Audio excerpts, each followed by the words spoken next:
Each year, Microsoft Research hosts hundreds of influential speakers from around the world, including leading scientists, renowned experts in technology, book authors, and leading academics, and makes videos of these lectures freely available.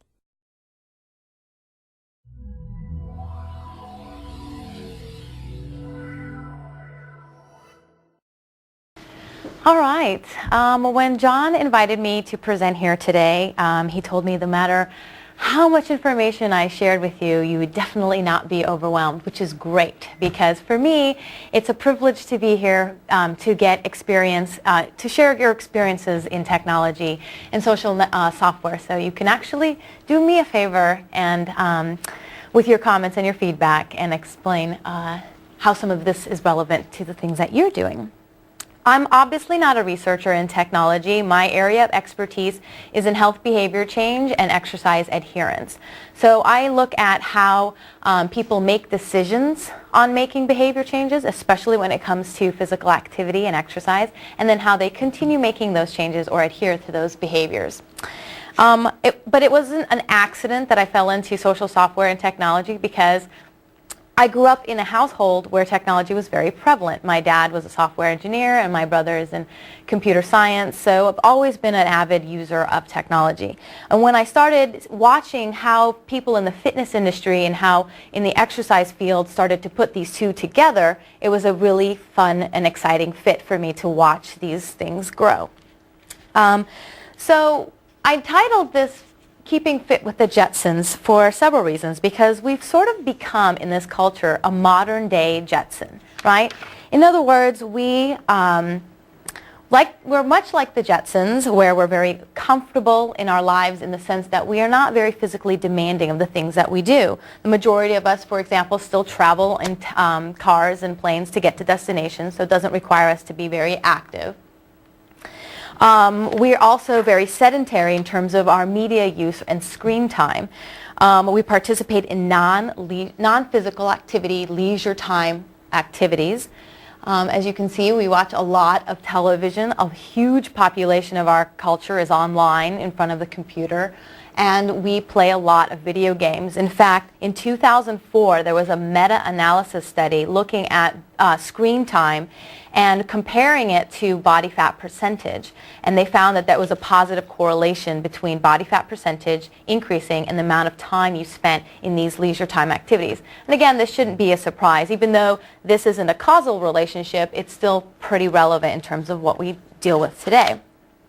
In other words, among many things, we barely have to do anything, we barely have to move to get the things that we need to get done. We communicate with our coworkers, friends, colleagues, even strangers, just sitting down in front of our computers. In fact, everything that we do is within our reach, right, at our fingertips. So it's really, really, it's not really difficult to do the things that we need to get done without being very active. Good morning. So in a way, we are like the Jetsons. We parallel this cartoon world. We live kind of like this cartoon life, but we're not cartoons. And the things that we do will actually impact our health, right? So the things that we do, that we stay in a very sedentary lifestyle, will actually impact and increase our risks for diseases and gaining weight and things of that nature. Perhaps this would be a snapshot of what the Jetsons would have looked like had they not been in syndication for a while and stayed in real time. Anyway, so the Jetson analogy aside, let's talk about how technology influences our lives. Technology changes the way people process information, interact with individuals and communities, and create personal experiences. Definitely don't need me to tell you that. It's fairly obvious that technology influences us in multiple ways.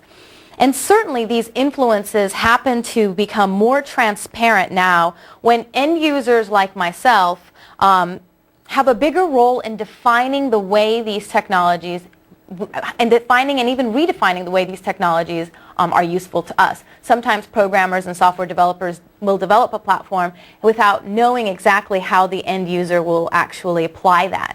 So when it comes to increasing physical activity, exercise adherence, we're starting to see some interesting ways on how social software and interactive technologies are actually engaging together. We know that eating healthy is good for you and exercise is also very good, yet people still don't seem to do these things. If you look at the Center for Disease Control put out the statistics, this was last year, of the prevalence of physical activity in the United States. And according to the national average, about 51.2% of the United States population still remain insufficiently active, which means they do not move for 30 minutes a day at all. And about 14% of that are completely sedentary. Now, again, as I mentioned before, everybody knows activity is important, right? We know that eating well is good for you and exercise is good for you. But education and how much knowledge you have still does not equal behavior change. So where's the disconnect? What is going on between these two things? Again, another statistic, same thing from the Center for Disease Control. We're looking at the prevalence of obesity and overweight in the United States, and about 60% of the United States still fall under the obese and overweight category. Yes? What's the definition of move, like for physical activity? The definition would be, well, physical activity is just bodily movement of your about 30 minutes a day at moderate intensity. And moderate intensity would be something like expending 150 to 100 calories per day or additionally. Or it could be calculated in METs or by heart rate. So there's a certain percentage of your intensity that will require moderate intense physical activity, engagement in movement. Yeah, that's a great question. Okay. So the question really becomes, and the point of this conversation today is, when it comes to making healthy choices, it helps to understand the psychology behind the decisions that we make, right? What goes on in the person's mind when they're sedentary and then they actually engage in some type of activity? There's a lot of other things to consider between there before they actually take their first step and decide to move. So there are theories in health behavior change that address this. And the things that they look at, or the variables that they look at, are people's values, people's attitudes towards health and exercise, their enjoyment factors, a huge thing. So when we look at increasing people's adherence to exercise, we'll look at, are they enjoying the activity that they're doing? We also look at self-efficacy. We believe that if you increase some person's self-efficacy, the chances of them continuing a behavior may also increase as well. Social support network, obviously having friends and relationships, a buddy to go to the gym with, a family member that encourages you to continue with your behaviors, are also, all these values and variables help in terms of getting you to do something and then continuing to do it. So in terms of how does social software, Web 2.0 tools, and exergaming, video games that make you exercise, how do all these things influence these variables? That's what we're going to talk about today. Because in my observations over the past couple years, I've seen things where we're seeing social software increasing people's self-efficacy in designing and maintaining exercise behaviors. We're also seeing them build extensive social networks that encourage and support exercise adherence. And of course, we're seeing games make physical activity a much more enjoyable and inviting experience. All of these things have started to help people make decisions about health, become more physically active, and also extend their activity adherence. So today what I'm going to do is I'm going to pretty much go through some of the examples that I've observed so that you can get an idea of how people who are not necessarily fitness professionals, they're just your common average folks that have access to these technologies online, how have they adopted this and how have they actually used this to their advantage to exactly increase their adherence and make behavior changes. So we're going to start with something very popular, Flickr. Flickr is your probably the most popular repository for photos, images, screencasts, and videos. And how we're seeing them used is people are going on there and creating what's called photo journals or photo diaries for their fitness activities.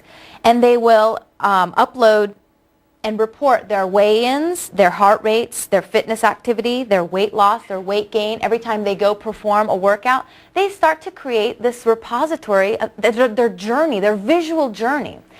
We're seeing them log more detail about the foods that they're eating, what they eat, when they eat it, and of course with Flickr you can upload it through your phone, right? So it's actually an alternative to getting your piece of paper out when the dietitian or the nutritionist says, hey, you need to log your foods. It's not really, in our generation of technology anyway, it's not really convenient to pull out a pencil and a paper and start logging these foods. But if you can take your phone and take a picture of it and put it on Flickr, at least you have a place where you're starting to collect and build a repository of food. The advantage too in Flickr is people can actually comment directly on their food, right? And they can also comment underneath your picture as well. This starts to create an engagement. What is it that you're eating? Oh, that meal looks good. What's in it? You can start putting comments and engage with the actual photo itself. We're starting seeing people be more open about putting their weight loss progress on there as well. But the question isn't, is this a good a repository of information? The question is, why do it on a social network, right? Because I can take pictures of myself and log pictures of my food and keep it in my computer if I wanted to. What's the advantage of putting it here in a public forum? That's really what happens. Well, imagine the person who's putting all these information on there and someone else completely unrelated goes in there and says, how do you know what to eat? What portion size is this meal? They start asking this person questions, and this person responds saying, well, here's what I read, here's what I've done, here are the foods that I'm eating, here's the recipe that I created, and suddenly they become an authority on a certain level, or they become the resource, and that increases their self-efficacy because they feel like they're valued in this arena. So all of a sudden this person feels like they can continue engaging in their behavior, they have something to gain. The interesting thing about this is that we're in a perhaps this is a generational effect. People are being much more comfortable putting themselves online and exposing themselves in an environment that can be fairly socially kind of scary, right? To put yourself out there in the public like that. This is an interesting situation because you're opening yourself up for criticism, encouragement, comments, and could these relationships that you create with people online, with your audience online, could this be a form of peer acceptance, perhaps? Could this be a form of an extension of a friendship, or do they expand into something greater, like a supportive network? Because when it comes to adopting and adhering to behavior, helpful relationships is a significant part of that. And according to some results in the, in the study of a study in the Journal of Sports and Exercise Psychology, they actually illustrated that there is an important connection with peer acceptance and an increase or a motivation in physical activity. So there is something to be said about being accepted within your community to continue your behavior. The next thing I'd like to go into is YouTube. YouTube is sort of the next level here. It's not as static as a photo repository. It's more dynamic. And what I'd like to show you is about a 4-minute video here about what I've done is I've looked at all the weight loss vlogs that are out there. People go online, create a journal, basically tell you, hey, I'm at this stage of my life, I've lost 2 pounds, I'm going to work, here's what's happening. And every week they go in there and create a vlog about their weight loss journey. What I've done is I've created a compilation. And so I want to show you just a snapshot of what people have done, what people have said, what they've shown, and what the results were, and why they did it on YouTube and not anywhere else. Okay. So I think I'm going to put the video on.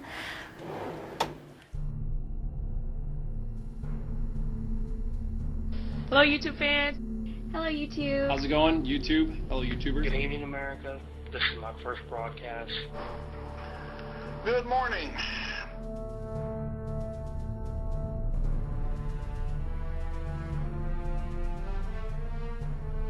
I wanted to take time out today to talk about my diet. I'm starting a YouTube weight loss vlog thing.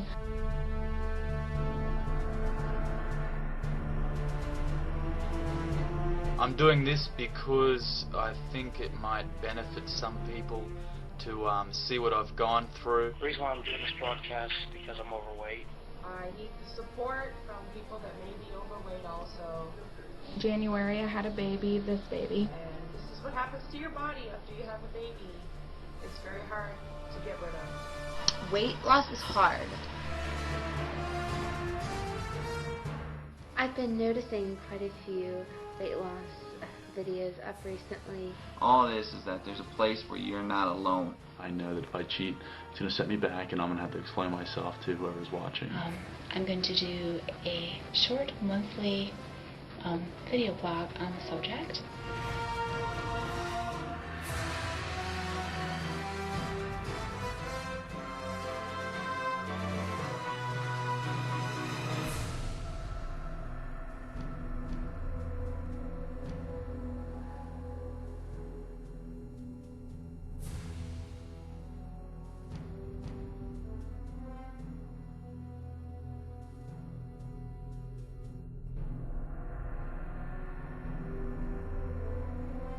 It's going to be a hard day emotionally, so I know that I'm going to have a lot of emotional eating too, so.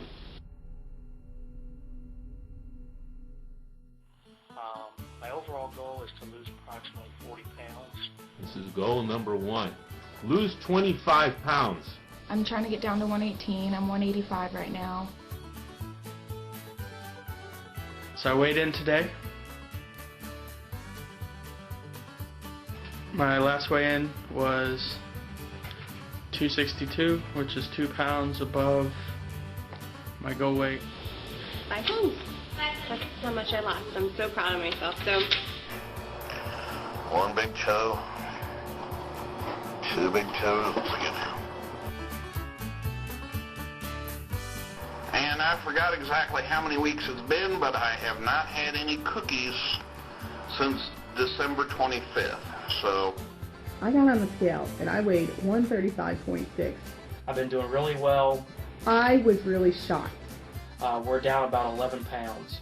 Shocked, shocked, shocked, shocked, shocked. I put on a pair of jeans today. They do fit a little bit better compared to what they fit, a week ago. My jeans are resting at my hips. These are not low-rise hipsters. These were high-rise jeans. I just wanted to give you guys all an update. I know you guys have been great to hear. Starting to see some subtle differences. 20 pounds, baby. 2-0. I weighed in at 252.6 pounds. Started out at 328 pounds. So I've lost a little more than 75 pounds. I'll keep you posted every 2 weeks. I'll try to show you some before and after stuff. I need some advice, exercise, diet advice. People want to know what the absolute minimum amount of cardio they need to do each week. That's what I'm talking about! Be serious! Keep it real! I've been sore in every part of my body. I've worked out my arms, my shoulders, my stomach, my back, my legs. If you want to see an in-home gym, this is it, right here.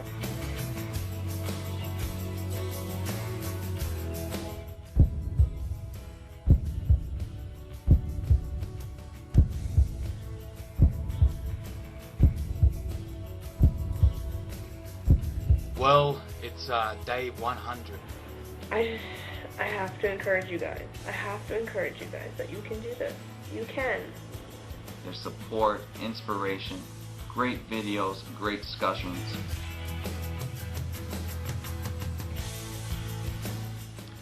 But to have something that you work for so long and just have it pay off like it does, and in ways that I never expected, it's just so awesome. And I'm glad to be able to share it with you guys.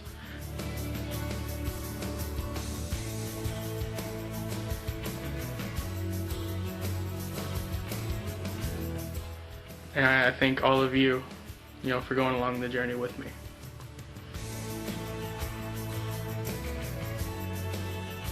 Bye, guys. All right, let's go back. So the interesting thing about this YouTube phenomenon is there are not very many fitness professionals in this arena, right? The things we're seeing are the communities that are forming outside of our health organizations, outside of our fitness professionals. And there's something to be said there. They're creating their own encouragement. They're creating their own communities. And it's not unlike anything we see on TV. For example, Biggest Loser is a huge phenomenon, right? People enjoy watching the dramatic sort of evolution of these characters. But Biggest Loser is a big production. Someone will say, well, if I were on a campus for 3 months and everything was paid for and everything was done, of course I would lose weight. But if you see something like this in front of people who are doing it on a daily basis and you're following the characters and the evolution of these people, it seems to be a little bit more attainable. It seems to be more reachable. It makes an impact on your life in a much more immediate way because you can immediately email them or text or create a comment underneath that YouTube video and connect with that individual on a much more immediate level. Yeah. Another reason people like to share is they feel in the weight loss, they feel accountable. If people are watching their progress, they feel obliged to make progress. Yeah, right? So absolutely. Big motivation. And the interesting thing with YouTube, you can see how many hits a particular video has. So how is that interesting in terms of motivating you? You're seeing 140,000 hits on your video. Wow, it suddenly becomes quantifiable to you. And you're like, there's 140 times my video has been watched. I need to continue doing something. But it's not just the accountability that you have by putting the video on there. It's the impact you're creating on a much more sort of community level of the people who are watching these videos as well. You can access this video at any time. It's under, you just look up YouTube Can Be Fit, and you can find it. Or you can find it underneath my channel, which is BeFit, B-E-F-I-T-T, and some of the videos are underneath there as well. Here's an interesting dynamic. Fitness professionals are putting up choreography because choreography is one way that fitness professionals engage with each other. But the interesting thing about this, even though this may seem to serve a purpose for a smaller community of fitness professionals, participants who attend these classes are now looking at the repository of choreography that their instructors are putting on, going into class and say, can you do that particular choreography? Now all of a sudden the engagement between the participant and the instructor is completely different. It's now a choose your own choreography class. It's an engagement that we've never seen before in the fitness environment. Just again, I just wanted to point that out to bring that to your attention. Okay, let's move on to Twitter. Twitter is another social networking platform that people use to microblog their adventures. And of course, Twitter, people microblog about anything and everything. One of the important factors that you can to look at in terms of Twitter is not only is it a microblogging platform that you can do from the web, but you can also do it by connecting it to your cell phone and updating your status that way. Coming back to exercise and fitness, some of the things that we're seeing in Twitter are things like, I'm doing a photo documentation of my weight loss on Flickr. Again, another callback to some of the earlier things we were talking about. I'm thinking of starting to run 20 minutes a day. Any tips? Tonight I returned to the gym I abandoned several weeks ago. It's bad when you're noticing your fingers getting fat. And there are tons of things like this. If you just do a Twitter search for words like gym, fitness, and exercise, you'll see there's a lot of conversation outside of just a normal network environment about fitness. But it goes further. What does this mean? Okay, so people are talking about going to the gym or eating well. What does it eventually lead to? Well, there's a guy named Jason Falls, who is a social media explorer as well in the social networking kind of environment. And what he decided to do is he decided to use Twitter as a motivational tool. He says, look, I need to lose weight. Every time I do any type of exercise, I'm going to put it on Twitter and add the hashtag #TwitToFit. So that way people can follow just specifically that hashtag or that keyword, #TwitToFit.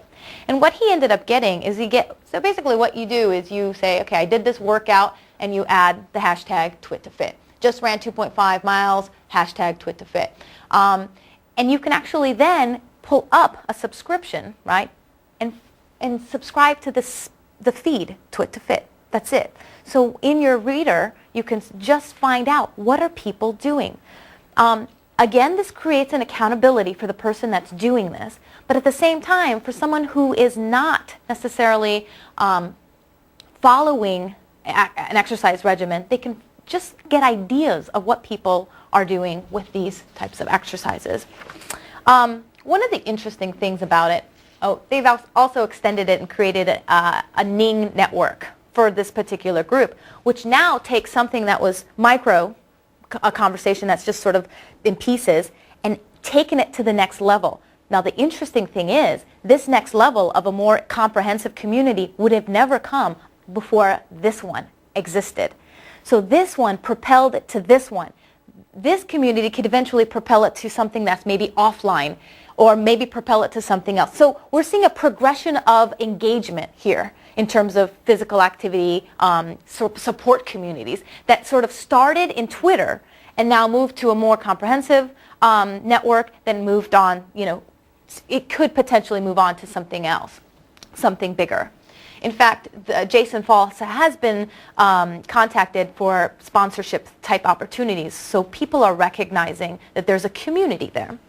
All right, so another thing is called Twitter size. Now Twitter size, the idea behind Twitter size is this. If you have 5 seconds in your day to Twitter, you have 5 seconds in your day to exercise.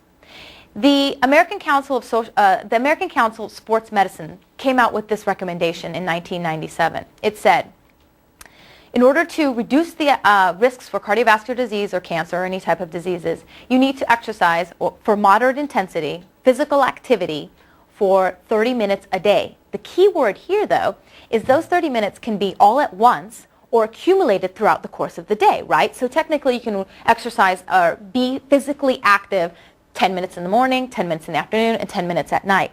Well, in a society where we're always rushing to do this or do that, and time happens to be a barrier to exercise, right? I don't have enough time, The ACSM modified these recommendations and said, okay, 5 minutes. Can you give us 5 minutes? And what they're doing is they're saying, just move. That's all we want. We want you to move because people are still not moving. So the fitness professionals or fitness industry is starting to see a trend here and going, okay, just move 5 seconds a day. So what they'll do is they'll say Twitter size, and then they'll put a comment like 2 squats. So if you're subscribing to Twitter size, those Twitter feeds that link into that keyword Twitter size, you'll get 2 squats. So you get up right there and do 2 squats. That's it, 5 seconds of, we think we take it for granted. We go, well, will it really improve or affect anything? Yes, it will. It will, because those 2 squats will turn into 3 squats, will turn into a whole set of squats, it will move you towards being more active. It'll help you think about activity throughout your day. And again, behavior change is not about, I'm not active, I'm running a marathon. It's not about that. It's about those small movements towards the intention of being active, increasing. It's like a tipping point. And at some point, someone will get that moment of clarity and begin doing something a little bit more significant. And that's what we're trying to demonstrate. That social software is sort of getting you to think about it more and more throughout your day because it's so much more pervasive, which is great. Let's go into Facebook. Facebook is also another interesting social network. I won't go into Facebook in terms of describing it too much, but what I will say is the 2 key things in Facebook are the news feeds that you get from the community that you connect with your friends, and the applications on Facebook. So every time you do anything in Facebook, you befriend someone, you join a group, you update your status, it goes into your news feed, correct? And every time your friends do something, it goes into your news feed. So there's a bunch of applications, and one of those applications is Twitter. If you put Twitter as an application and you link Twitter to Facebook, what happens is every time you update your Twitter status, your Facebook status updates. So now your network is even bigger. So let's say you did go to the gym, or you did an exercise that said Twit to Fit, right? It goes into your Facebook status, and now everyone in Facebook is like, well, what's Twit to Fit? What are you doing? Or they're seeing how often you're exercising, or your status says something about fitness. So basically, you're putting yourself out there in front of a new community. There is an application, and there are tons of applications on Facebook, but one that I just kind of want to highlight that sort of encompasses this concept is it's called BoomAxor. And basically what it is, it's a simple application that you stick on Facebook, and every time you run or cycle or swim, you just basically log your exercise. I did this many miles. The good thing about it is it links it to your news feed. Just like when you join a group or befriend someone, it says so-and-so befriended so-and-so. Every time you update this, it'll go into your blog or into your news feed and it'll say, BRI ran 6.2 miles. Now this becomes a very interesting thing as it starts to recur in a news feed because it gets in front of the people who may not exercise. And in the point that they ever come to a place where they're like, you know, I should probably start running. You know, I see that BRI is always running. I'm going to ask her. So we can have all these amazing, powerful websites that have extensive information about health and exercise, but they're not going to go there first. Why not? Because people depend on their social structure. People depend on their community. So if they know that I'm constantly logging about miles, they're going to go, you know, I noticed that you ran all the time. How did you get started? Even if it's just an initial conversation, that in terms of health behavior change is significant. The fact that someone else had a conversation about something you're doing. Okay. Another thing that's interesting about BoomAxor is that it attaches itself up here. I don't know if you could see it. My little pointer here. You can see the BoomAxor poke. Now that you've applied this application into your Facebook, every single friend's page will have that BoomAxor poke. So if you're on a friend's page, you can actually poke them and say, hey, have you thought about running today? Or hey, have you thought about swimming today? This is an active participation. This is an active form of encouragement that's not coming from a fitness professional or a health professional. It's coming from your friend. Okay? Interesting stuff. Okay. Now, things like MySpace and Bebo and Facebook, those are very broad. And a lot of times there's a lot of noise going on in there. And sometimes to focus or key in on any sort of health behavior or health exercise project is a lot challenging, a lot more challenging. So these are networks that are specific to exercise or health. And in these networks, not only can you create profiles and have friends just like you can in anything else, you can also upload your nutrition status, you can log your food, you can log your exercise and things like that. Let me highlight one for you.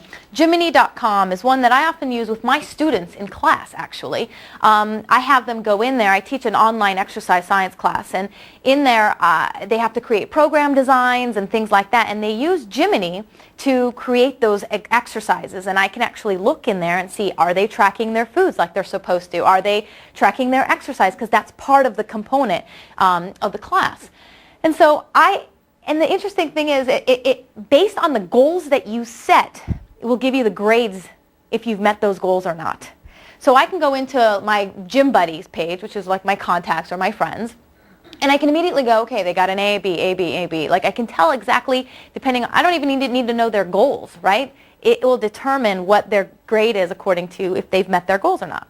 Now, again, this is nothing new. There are a lot of robust tracking programs out there. But the idea here and the interesting thing about it being a public place is, again, creates accountability. It's free. That means a lot more people have access to it. There's forums. There's discussions. There are challenges you can create. And the cool thing about these challenges is they come with widgets, right?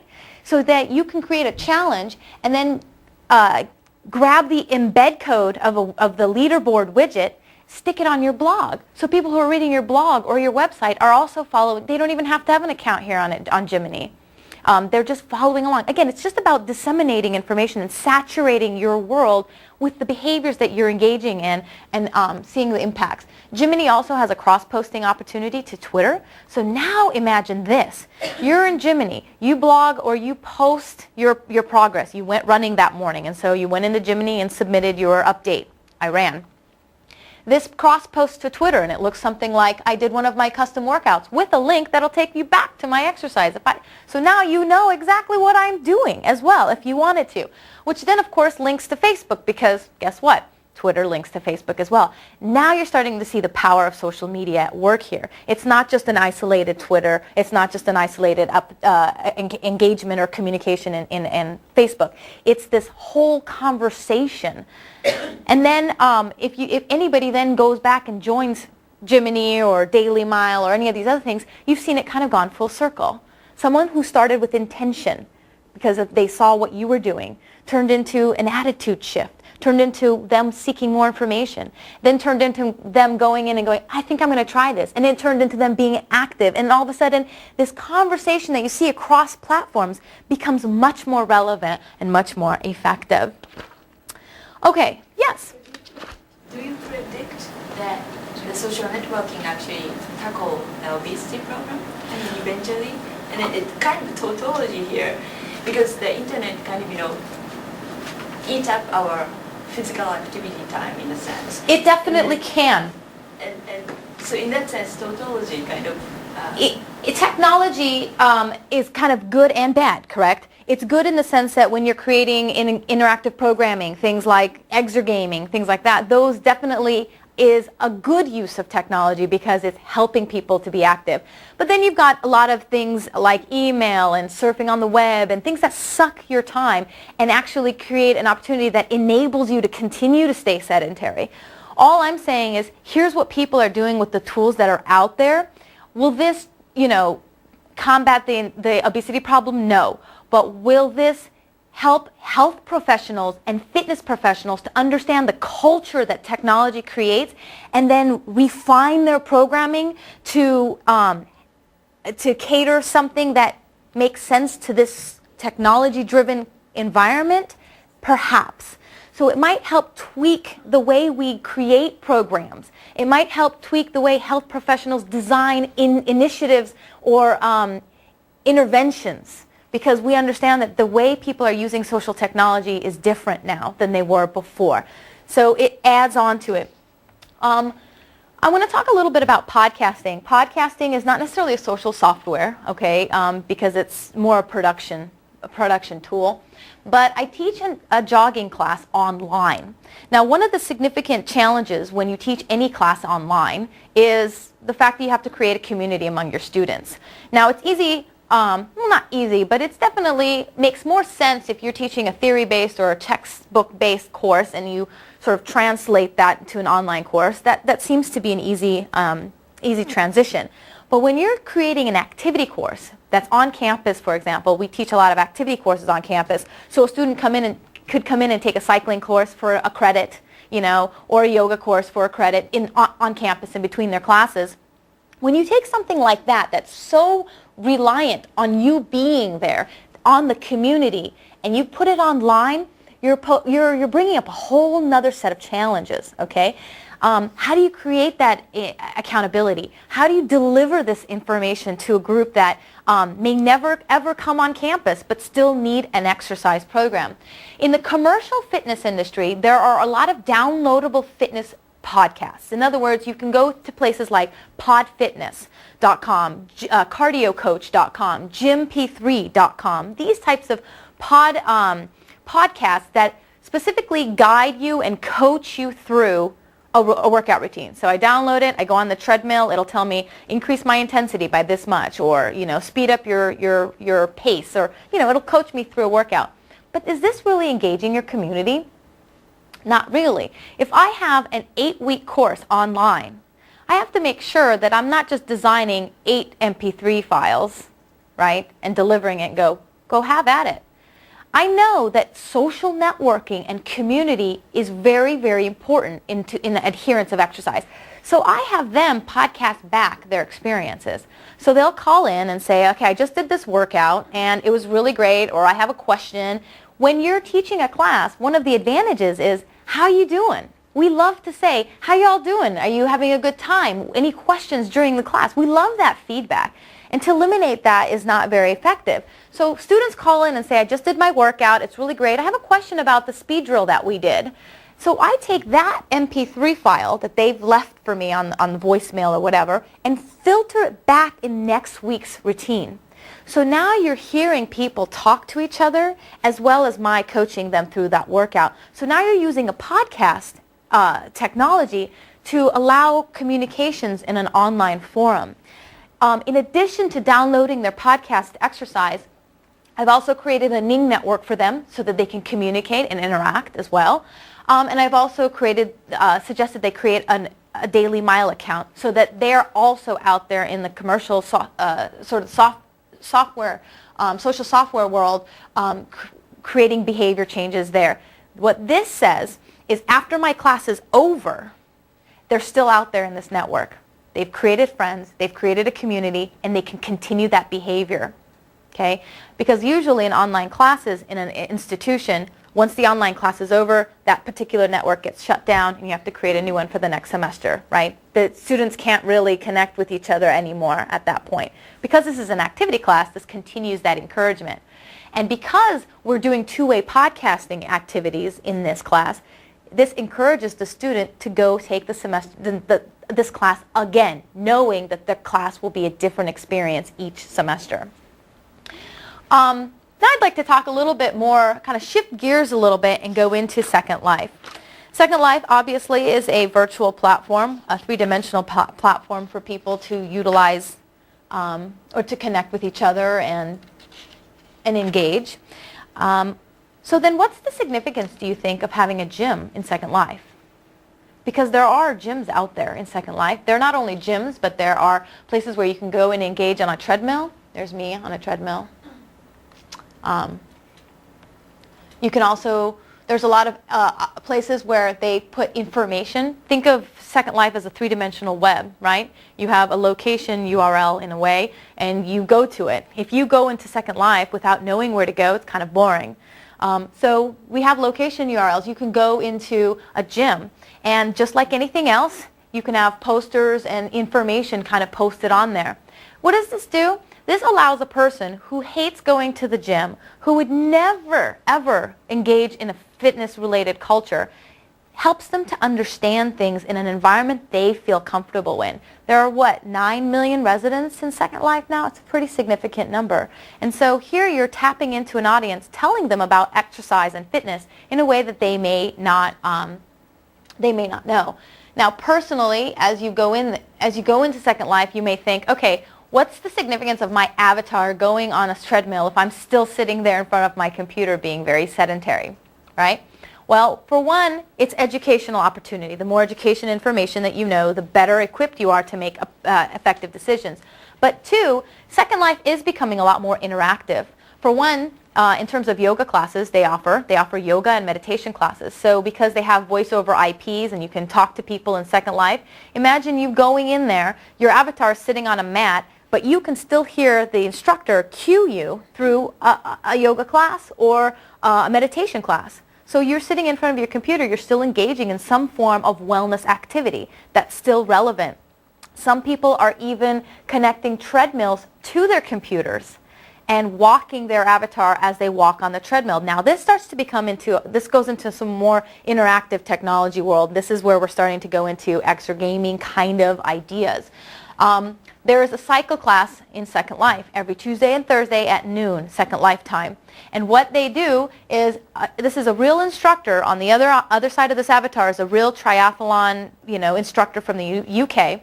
And she teaches a class. Now, obviously, you've got a bunch of different avatars. There's a snowman over there in the cycle class. But basically, we all come into this class and we engage in a 30-minute cycle workout. And people put their bikes in front of their computers with their wireless keyboards and still interact and engage in real time with students while still getting a great workout. Now, all I'm saying is there are other avenues we need to tap into in order to connect with people to get them to move. That's it. Is this going to work? Is it not going to work? Some people will prefer it. Some people won't. Some people will still prefer going to the gym. Some people might go, this is much convenient for me. I like this. It's an environment that I know. And given the technological sort of advancements that we've made and the culture that it's created, I think this is also an opportunity we should focus more on. And this lends to exergaming, this idea of engaging with technology, connecting with technology using this sort of software, this platform. And of course, we've heard of Dance Dance Revolution and exergaming and Wii and things like that. The interesting thing about exergaming, exercise video games, is that it's been around for about 25 years. I don't know if you all knew that. Back in 1982, we had the Joy board.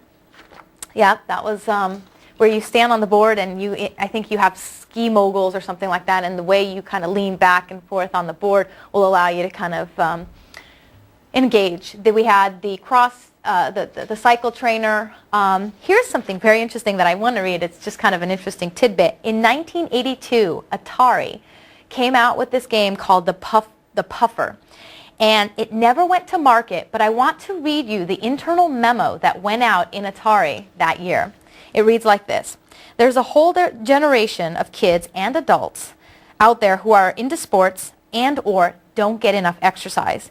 At the same time, there's a huge fitness market. This is 1982. We have seen how kids can become addicted to our video games, so we're going to hook up an exercise bike to a video game where the bike is the controller. We can make fitness freaks out of kids and game players out of fitness freaks. We can capitalize on the combination of the two powerful markets, video games and aerobic fitness. So they already knew that there was something there. And only difference is, 1984 came the crash of the video game industry and Atari went bankrupt and we never came to bout. But there's something to be said here. This has been around for a while. So about 10 years later, Dance Dance Revolution came out in 1998. And all of a sudden, people are thinking, this is kind of interesting. People are really starting to become more excited about moving and it's fun. So we started to see a lot of research kind of lend itself to looking at how Dance Dance Revolution and We Fit, things like that sort of opened the door for more mainstream conversation about how technology and exercise can connect. In 2002, there was a study done in DDR. Okay, it's about 4 years after DDR started to really become popular. And basically what they did is they measured the aerobic demands of this video game. And the results showed that it met and exceeded ACSM's definition of moderate intensity. Now, up to this point, we have seen a lot of research on video games and how it affects your body. We looked at musculoskeletal, impacts. What does it do to your joints, and what does it do to your heart rate when you're under stress in a Pac-Man game, and what does it do to blood pressure? So in terms of looking at video games and how it affects the body, we've done studies about that. But how it affects your aerobic capacity, your fitness level, these studies are just now surfacing. In 2005, another study compared DDR gameplay to traditional modes of activity, like a treadmill. And the results showed that DDR was way more fun than treadmill. I mean, I think we all can agree on that. We don't need a study to show us that, I'm sure. But once again, it goes back to what I was saying earlier about, that's okay. Hey, no worries. This is about technology. We should embrace the fact that technology. So again, when I said earlier, one of the variables is enjoyment. Enjoyment plays a huge role on people in terms of exercise adherence. If it's fun, they're going to do it. 2005, a landmark study in West Virginia found DDR gameplay significant in reducing factors for disease, especially when it comes to childhood obesity. They did an extensive study and looked at blood lipids, triglycerides, heart rate, fitness levels, aerobic capacity, all these things. It was a pretty extensive study. And a year later, DDR was implemented in all West Virginia public schools as an effective weight loss initiative. In fact, they went and spent 2 years then in training all PE instructors in every single school in West Virginia to implement exergaming into their physical activity programs. So basically this idea of, okay, it should be no surprise that an active video game is going to make us active. So we started seeing a lot of games come out once again to kind of build off this trend. In my graduate study program, I studied Dance Dance Revolution and IToy Kinetic were the two games. And what we looked at is we looked at the reliability of DDR. So we said, if you play DDR once and then you play it again, is it going to be equal, right? Because we want a tool that's not very variable. I mean, if you play it once and then you play it again, it's a completely different impact, then it's not a very effective tool because there's too much variability. And so what we found is inter-session play, it's a pretty consistent mode of activity. But over time, intensity will increase because experience has a role in terms of exercise intensity. So the more experienced you are in gameplay, the higher the intensity of the game. And that makes sense, right? When you first stand on DDR, you're like 1, 2, you're just kind of looking at the arrows and trying to move your feet with it. But as you get better and better, your movements start to become bigger, and then you see those people on YouTube who are just jumping all over the place playing DDR because experience definitely plays a role in increasing intensity of an extra game. I also studied IToy Kinetic. IToy Kinetic is where they stuck a camera, an IToy in front of your TV, which then took an image of you and put you in the game. So this would be a live person interacting with the things that were happening in the game. And basically what I looked at is how the different modes of this game, there was like 4 different games within this game, how did that impact your intensity and how did that impact gameplay? Well, if we looked at intensity, these were the 4 different types of games in this particular design. And we started to notice, okay, the intensity is pretty interesting because once again, it falls under the moderate intensive activity level. The interesting thing we started to look at is, wow, exer games are not all built equally. Some have more intensity, some have less intensity. So now we can look at all these different games, not just within this game, but just in everything. Not all exer games are built the same. So we can look at it and go, if you want just moderate intense, you might want to look at this game. If you're looking for somebody with high fitness level and they still want to engage, you might want to start looking at this game instead. So now we're starting to look at how we can categorize these games. This is a graph of gameplay results based on points. So if you go back, something like this might have elicited a high heart rate, but it didn't get a lot of points. Just again, it's all about points and not necessarily just about heart rate. So people are going to more likely look at, let's see, more look like if this was a very fun game, they got a lot of points, and it increased it gave a high intensity, that's also a benefit as well. All right, so basically kind of to bring this down to a conclusion, exer games are now being filtered into all sorts of exercise programming. We're seeing things like the Wii encouraged in senior centers. We're seeing places like Exertainment Zone, which is a center just for exer gaming. Exercade centers, we're putting it in the fitness centers. So we're seeing a significant impact that exer games are having. So what I'd like to say is some of the observations and my conclusions on how all these things come together. What now? Great, there's all these things happening out there. This is very exciting, very fun, some of it relevant, some of it not. What now? What should we do here? Well, first, we need more engagement of health educators and fitness professionals. We need them to understand the culture that this has. What kind of people are exer games bringing, encouraging? What's the demographic that would rather do a DDR game versus go on the treadmill? Yes. Okay. We want to know more sort of encouraging ways to get exercise scientists, health professionals, fitness educators to encourage these types of interactions. 2, more research needs to be to support these observations. In other words, how do we quantify this conversation that starts over here in Flickr, then goes into Twitter, then goes into Facebook, that comes back down to to Jiminy and comes back? Like, how can we quantify this observation and actually study it and say this is an impact that can be utilized in health behavior processes? More interventions that incorporate the culture or analyze the impact that these tools have on our behaviors. So I'd like to see things like, which made the bigger impact? Someone who logged their stuff on Facebook or someone who logged their stuff on a journal? Like, I want to see some comparisons. I want to see studies that control for technology and control for the culture of technology to see, is it really this culture that's making an impact or is it something else? I want to isolate and understand this better. And again, we need more studies that focus on the sedentary, techno-savvy population because, again, that's a whole new generation that's coming into play here. So in conclusion, how would the Jetsons get fit? Well, sure, maybe they can walk up the stairs in their house. That's fine, but I don't think they may like that very much. They probably want to engage in their environment and technology and the things that make them feel better, and I think they might be happier to do that that way. So that's it. That's all I have for you. If you have any questions, I'd like to kind of open it up for questions. Yes? My question is, I have friends that are in weight loss program, and they said they have these sessions. People tell each other about their story.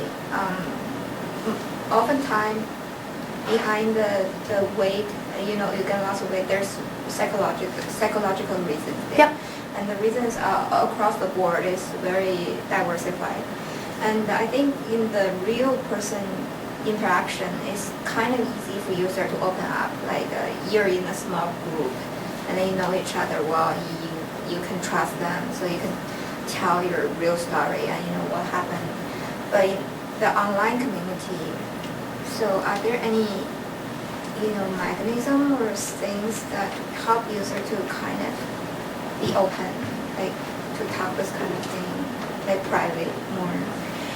Absolutely.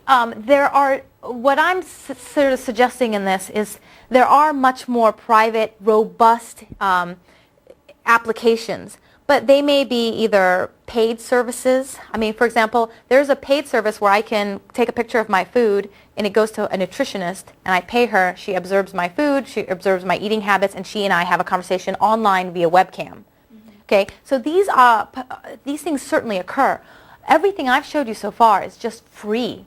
It's just free. That's just out there kind of in our public, popular technology use, and how those communities kind of have formed there. So in terms of privacy and a sort of a closed structure, those definitely exist.